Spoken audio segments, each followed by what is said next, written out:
Hoje a gente convidou mais uma vez ela que é hematologista, doutora Aline Miranda de Souza, bem-vinda, para nos contar a respeito da relação dos tipos sanguíneos com a contaminação e o agravamento da doença da Covid-19. Se há uma relação, se temos estudos para que a gente entenda, né? Muita gente comentando a respeito disso, então hoje vamos entender até que ponto isso sim vai ter uma relação. Então, doutora, bem-vinda, prazer tê-la aqui novamente. Até para que a gente comece, o pessoal de casa entenda, eu acho que você gostaria de dar uma pincelada, como surgiu a definição dos tipos sanguíneos, né? Isso, é interessante, até para a gente conseguir entender por que as pessoas começaram a estudar se existe alguma relação entre o Covid e o tipo de sangue. É interessante entender o que exatamente é o tipo de sangue, né? Então a gente define os tipos sanguíneos baseado em marcas que as pessoas têm nas células do sangue e em algumas outras células do organismo. Então essas marcas foram identificadas há muitos anos atrás, ao redor do ano 1900, já conseguiram perceber isso, que tinha pessoas que tinham um tipo de sangue e se juntasse com o sangue de outra pessoa, de tipo diferente, isso não dava certo, se houvesse uma transfusão nessa situação, a pessoa passava muito mal ou morria. Então, por exemplo, quem é do tipo A tem uma marca que é diferente de quem é do tipo AB. Quem é do tipo B tem outra marca. E quem é do tipo O, a gente chama O, mas originalmente a ideia é que fosse zero, né? Então, quem é zero ou O não tem nenhuma marca. O sangue dele não expressa essa marcação e aí por isso que é conhecido como doador universal, né? Então, é um sangue que não pode ser reconhecido pelo organismo da pessoa que está recebendo como uma coisa diferente, porque ele não tem nenhuma marca. Quem é AB tem as duas, né? Isso que é interessante também. Então seria zero, doutora? Alguém ali em algum momento leu O e o zero virou O e O. É porque combina mais A, B e a letra O, entendi. Isso, entendi. mas a ideia é que fosse zero, ou nenhuma marcação.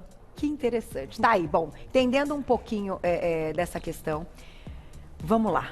Quais pesquisas, então, foram feitas? Eu sei que a gente pode colocar para o público tanto pesquisas que foram feitas fora do Brasil e pesquisadores também, né, daqui, o que hoje a gente tem. Isso, as pesquisas em Covid estão muito avançadas no Brasil, né? Assim, tem muita gente estudando isso, mas essa questão especificamente relacionada ao tipo sanguíneo surgiu porque a gente sabe que existem doenças infecciosas que são a entrada dos vírus, bactérias, enfim, são facilitadas por essa marcação que eu falei para vocês que corresponde ao tipo sanguíneo, né? Então, já sabendo disso, baseado em outras doenças, houve uma pesquisa lá no início da pandemia, lá na cidade onde surgiram os primeiros casos, né, lá em Wuhan, na China, e eles viram, né, nesse estudo deles, com um número grande, cerca de 2.000 pacientes, que a maioria dos pacientes eram do tipo sanguíneo A. Então lá eles detectaram isso, que tinham mais pacientes e doenças mais graves em quem era do tipo sanguíneo A, enquanto que tinha menos pacientes do tipo O e do tipo B, e isso é diferente da população geral deles, né? Lá na China tem relativamente menos pessoas do tipo sanguíneo A e mais pessoas do tipo sanguíneo B. Tá. Isso é diferente do Brasil. No Brasil a gente tem na América do Norte, Central do Sul, a gente tem uma população que tem muito mais tipo sanguíneo O e A e menos B. Então, isso que chama atenção. Todos os estudos começaram a partir desse primeiro estudo lá na China, e aí surgiram vários outros estudos no mundo todo, inclusive no Brasil, tentando estudar essa questão da relação do vírus, da contaminação e da gravidade dos casos relacionados ao tipo sanguíneo dos pacientes. Pois é, porque a gente tinha, inclusive, eu tinha ouvido exatamente essa tese, que se a gente tem mais pessoas com o tipo sanguíneo A, exponencialmente falando, mais pessoas desse tipo sanguíneo estarão hospitalizadas, né, pensando no quadro como um todo. No entanto, essa informação, então, da China acaba surpreendendo, porque então lá o tipo sanguíneo que prevalece não é o A, e ainda assim eles tiveram mais pacientes mais graves apresentando o tipo sanguíneo A. Exato. Os estudos, eles sempre são feitos baseados nessa diferença entre a população em geral e as pessoas que estão doentes, né? Então, por exemplo, teve um estudo grande num hospital privado aqui de São Paulo, no começo desse ano, foi publicado no começo desse ano, em que eles compararam o número de pessoas que foram internadas nesse hospital com o Covid, o tipo sanguíneo delas, comparado com as pessoas que vão doar sangue nesse mesmo hospital. Então, eles consideraram que as pessoas que vão doar sangue são a população normal, saudável. Então, a frequência é um pouquinho diferente. Nesse hospital aqui no Brasil também foi detectado que existe um pouco mais de pacientes do tipo A doentes com a Covid-19 do que em relação à proporção na população geral. Mas esse dado, é importante reforçar que isso não foi comprovado em outros estudos. Então, teve o estudo da China, esse estudo aqui no Brasil, mas existiram outros estudos grandes na Europa e estudos até que incluíram a análise de vários outros estudos. Então, juntaram os resultados de vários estudos de vários hospitais, muitos países diferentes, e não foi detectado que existe, não é certeza que existe essa relação, né? Então, aparentemente pode ser que haja essa relação, mas isso não é certeza absoluta. É diferente, por exemplo, a gente tem certeza que a obesidade leva a casos mais graves de Covid. O tipo sanguíneo ainda não é certeza, a gente não tem essa confirmação. Então, claro, a ideia da pauta não é para que as pessoas fiquem, né, apavoradas que tenham o tipo sanguíneo A, mais como uma informação. Agora, uma pergunta, doutora, para que isso, enfim, se for comprovado ou não, a relação seria em que sentido? Então, pacientes que têm tipo sanguíneo A podem multiplicar o vírus de uma forma mais rápida? Qual é o X aí do que vocês estão estudando? Entendi. Existe uma série de linhas de pesquisa para tentar entender isso, né? Até para chegar a essa conclusão de se de fato existe essa relação, mas a maior parte das pesquisas chegou a uma conclusão de que existe algumas proteínas, algumas substâncias no vírus que são bastante semelhantes a esse marcador A no nosso organismo. Então, existe uma similaridade. E o nosso organismo trabalha, o nosso sistema de defesa de todos nós trabalha por semelhança e diferença. Então, o que é igual a mim eu não destruo porque eu entendo que faz parte do meu corpo. O que é diferente, eu monto uma resposta com os meus anticorpos para destruir. Como existe essa similaridade, é provável que as pessoas que sejam do tipo A, o organismo tenha mais dificuldade de reconhecer esse vírus e ele pode entrar mais facilmente no organismo. Isso é só uma teoria, né? Como eu disse, isso não é provado ainda. Uma outra questão é que todas as pessoas que são do tipo sanguíneo A, por exemplo, elas já apresentam naturalmente anticorpos contra o tipo sanguíneo B. Quem é do tipo sanguíneo B tem anticorpos contra o A e quem é O tem os dois anticorpos, né, contra A e contra B, e quem é AB não tem nenhum anticorpo contra tipo de sangue.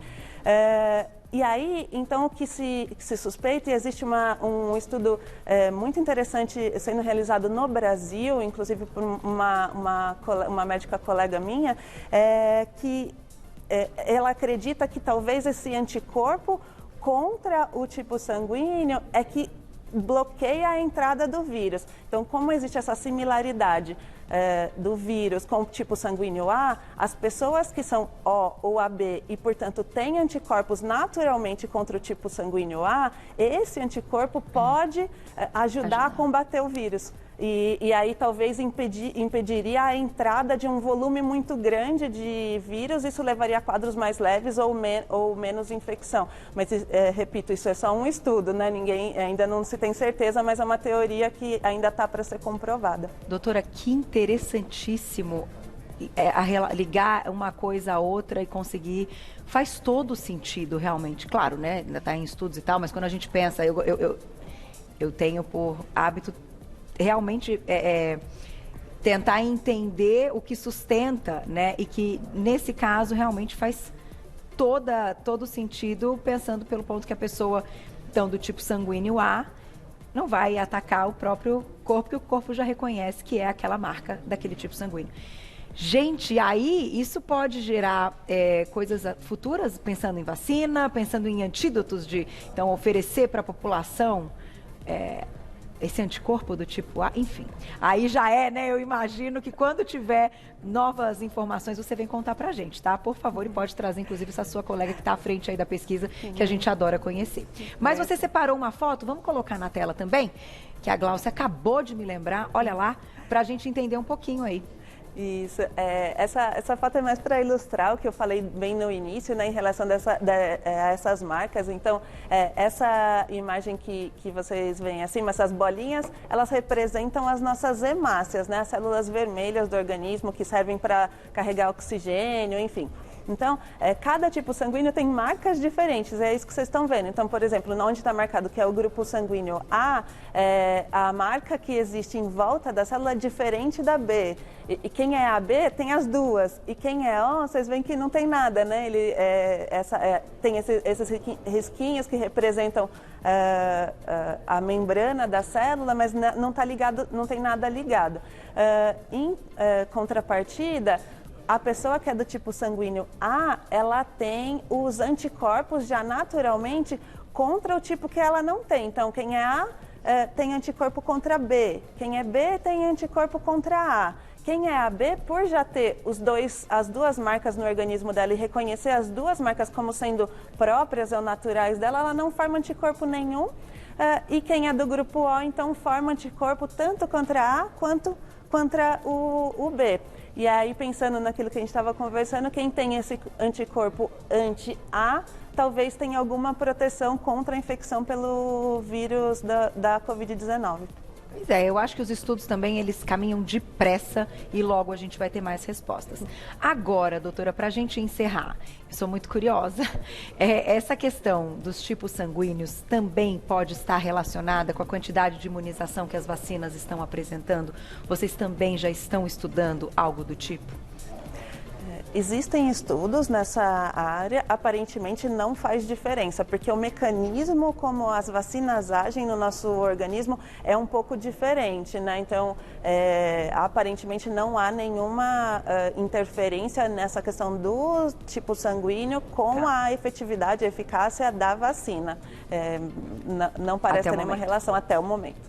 Muito bom. Vou agradecer mais uma vez, que aula. Inclusive, vou contar para vocês algo que deixou aqui a equipe toda muito feliz. A doutora esteve há pouco tempo aqui falando da doação de sangue e me deu uma notícia ótima, que muita gente foi lá doar, disse que assistiu aqui no Você Bonito. Isso, nossa, vocês não fazem ideia o que o nosso coração fica feliz. Então, aproveitando que a doutora está aqui de novo, relembro a vocês que sim, as doações podem ser feitas, né, nesse momento com toda a segurança, com todos os protocolos, e existem centros, então, que estão sendo abertos sábados e domingos também. Feriados também. Feriados também. Eu até vou deixar aqui o agradecimento a esse banco de sangue, que a doutora, então, faz parte. Quem quiser ter mais informações sobre o tema de hoje e sobre doação de sangue é no 3373-2000. 3373-2000. Você já encontra o trabalho da doutora também, pode tirar mais dúvidas. Doutora Aline Miranda de Souza, hematologista. Muito obrigada. Muito interessante entrar aí nesse universo de pesquisas de vocês. Espero que em breve a gente tenha mais informações para o público. Até a próxima, doutora. Até. Obrigada.